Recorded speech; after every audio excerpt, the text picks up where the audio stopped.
నిఖిల్ దేవాదుల హీరోగా నటించిన మూవీ 'ఘట్కాచలం'. ఈ మూవీని అమర్ కామెపల్లి గారు డైరెక్షన్ చేశారు.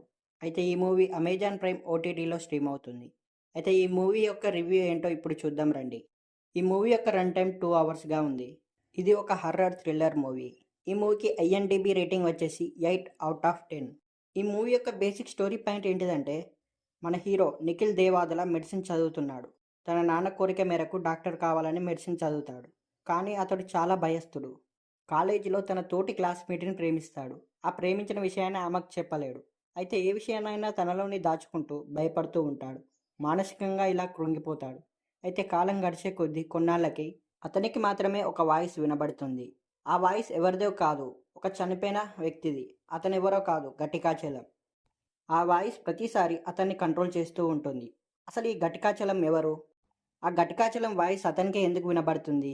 అసలు అతనికి దయ్యం పట్టిందా? లేక మెంటల్ ప్రాబ్లమా? అనేది తెలియాలంటే మనం మూవీ చూడాలి. మూవీలో వల్గర్ కంటెంట్ ఏమీ లేదు. నిశ్చింతగా కుటుంబంతో కలిసి చూడవచ్చు. ఈ movie one time watchable movie.